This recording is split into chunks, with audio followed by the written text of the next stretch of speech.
2023 წლის მესამე კვარტალში საქართველოში პირდაპირ უცხოური ინვესტიციების სახით 316 მილიონი დოლარი შემოვიდა, რაც წინა წლის ანალოგიურ პერიოდთან შედარებით 504 მილიონი დოლარით, ანუ 61%-ით ნაკლებია. რამგან აპირობა FDI-ის კლება, რომელ სექტორებში ჩაიდო ყველაზე მეტი ინვესტიცია და არის თუ არა ცვლილება ტოპ ინვესტორ ქვეყნებს შორის, ჩემი კოლეგა ელენე გოგბერაშვილი გაიცნობს საქსტატის ოფიციალურ მონაცემებს და დეტალებით პირდაპირ ეთერში გვერდება. ელენე, მოგესალმები, გისმენთ.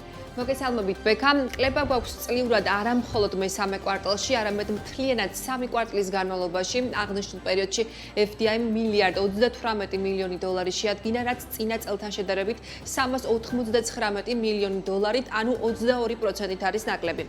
თუ დეტალური სტატისტიკას შევხედავთ, მესამე კვარტალში ინვესტიციების კლება სავალო ვალდებულებების გასტუმრებამ განაპირობა, რამაც 603 მილიონი დოლარი შეადგინა. საყურადღებოა ის, რომ სავალო ვალდებულებების მომსახურება ამ მასშტაბის არც ერთი სხვა წლის განმავლობაში არ ყოფილა.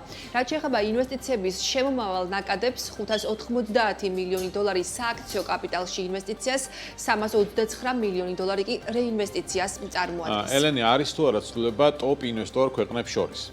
ბექა, რაც შეეხება უმსხვილეს ინვესტორ ქვეყნებს, 3 კვარტლის ჯამით პირველ ადგილს კვლავ ნიდერლანდები იკავებს, საიდანაც 373 მილიონი დოლარი შემოვიდა, მეორე ადგილზე კი გაერთიანებული სამეფოა 188 მილიონი დოლარით. თუმცა, საგულისხმოა გარემოება, რომ როგორც ნიდერლანდების, ასევე დიდი ბრიტანეთის ინვესტიციები სინამდვილეში ქართულ ინვესტიციებს წარმოადგენს, რადგანაც არაერთი მსხვილი ქართული კორპორაცია ნიდერლანდებშია დაფუძნებული, ხოლო უმსხვილესი ქართული ბანკები კი იურიდიულად ბრიტანული კომპანიებია.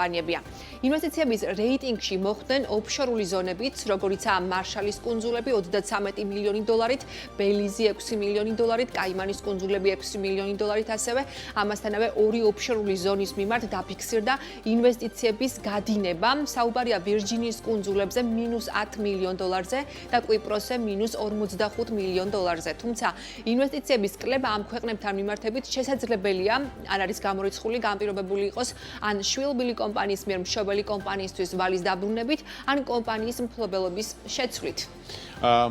სექტორულად რომ განვიხილოთ, ელენე, რომელ სექტორებში გაიზარდა და შემცირდა პირდაპირ უცხოური ინვესტიციები, ეს მონაცემები როგორ გამოიყურება? ბექა, 2023 წლის მესამე კვარტალში ყველაზე მეტი პირდაპირ უცხოური ინვესტიცია საფინანსო და სადაზღვევო საქმიანობების სექტორში განხორციელდა და 80,2 მილიონი დოლარი შეადგინა. ჯამურად 9 თვის სტატისტიკითაც პირველ ადგილზეა საფინანსო სექტორი, აღნიშნულ პერიოდში სექტორში 342 მილიონი დოლარი ჩაიდო, 131%-ით გაიზარდა FDI დამამუშავებელ მრეწველობის სექტორში და 287,5 მილიონი დოლარი შეადგინა.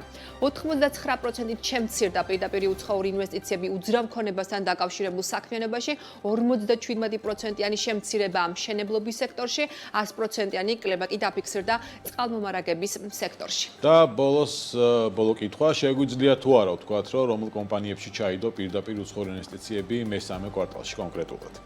ბექა, ჩვენ გამოვითხოვეთ ამ კომპანიების სია სტატისტიკის ეროვნული სამსახურიდან, სიაში, რომელიც რეიტინგის მიხედვით არ არის დალაგებული, შედიან IDS ბორჯომი, მაქტიკომი, BJO ჯგუფი, ფოთის ტერმინალი ჰოლდინგი, ასევე ჩინეთის სახელმწიფო სამშენებლო საინჟინრო კორპორაციის საქართველოს ფილიალი, რომელიც, როგორც ვიცით, რიკოთის მაგისტრალს აშენებს.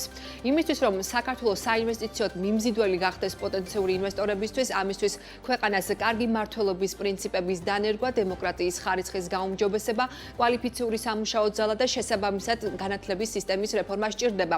ასეთ თulis ეკონომიკური პოლიტიკის კვლევის ცენტრის დირექტორის მოადგილე, ბუნებრივია ევროკავშირის წევრი კანდიდატი ქვეყნის სტატუსის ზრდის ქვეყნის საინვესტიციო მიმზიდველობას, ევროკავშირის საქართველოს ბიზნეს საბჭოს აღმასრულებელი დირექტორის შეფასებით, ეს უკვე იგრძნობა ინვესტორების მხრიდან გაზრდილ ინტერესში. დამატებით ეს ხელშეწყობი გარემო იქნება, რომ ევროპელ ინვესტორთა დაინტერესება გაიზარდოს საქართველოში. მაგალითს გეტყვით, როდესაც საქართველომ განაცხადი გააკეთა ევროკავშირში გაწევრიანებაზე, დაუყოვნებლივ დაგვიკავშირდა ჩვენ ერთ-ერთი ევროპული კომპანია და დაიწყო აქტივობა საქართველოში. ასე რომ უკვე გვაქვს კონსულტაციები გარკვეულ და ინტერესს გამოთქვამენ კომპანიები, რომ იმის გათვალისწინებით, რომ საქართველოს მომავალში მოიაზრება როგორც ევროკავშირის სრულუფლებიანი წევრი, ჩვენ დაინტერესებული ვართ, რომ გავაღრმავოთ ურთიერთობა, დავიწყოთ კონკრეტულ პროექტებზე ფიქრი და ასე შემდეგ. ერთმნიშვნელოვნად ეს ხელს შეუწყობს დამატებით ინვესტიციების შემოდინებას. საინვესტიციო გადაწყვეტილების მიღებამდე კომპანიები და ინვესტორები, რა თქმა უნდა, აფასებენ ქვეყნის ზოგად განვითარების ტენდენციებს, კარგი მმართველობის პრინციპებს, დემოკრატიას დემოკრატიის ხარისხს. შესაბამისად, ამ პერიოდის განმავლობაში, როდესაც დემოკრატიის ხარისხი საქართველოში შემცირდა და ამას გარდა თან ემატება უსაფრთხოების და სხვა მთელი რიგი რისკები, საინვესტიციო მიმზიდველობა ქვეყნის შედარებით შემცირებულია და ეს აისახება კიდევაც სტატისტიკაში. ქვეყნისთვის კანდიდატის სტატუსის მინიჭების ერთ-ერთი უმნიშვნელოვანესი სარგებელი ასევე იქნება ქვეყნის მიმართ ნდობის გაზრდა და გამყარება, განსაკუთრებით ევროპელი ინვესტორების თვალში საქართველოს მიმართ ცნობადობის გაზრდა და სხვადასხვა საინვესტიციო პროგრამებით და შესაძლებლობებით დაინტერესება. ამიტომ ეს ძალიან დიდ გავლენას მოახდენს. მსგავსი მაგალითები დავინახეთ სხვა კანდიდატი ქვეყნების თან მიმართებაშიც, როდესაც კანდიდატის სტატუსის მინიჭებამ გამოიწვია საინვესტიციო აქტივობის გაზრდა ამ ქვეყნებში.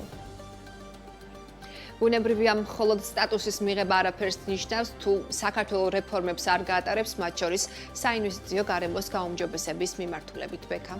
მადლობა, ელენა გოგბერაშვილი იყო, რომელმაც FDI-ის მონაცემები გავგვაცნო დეტალურად.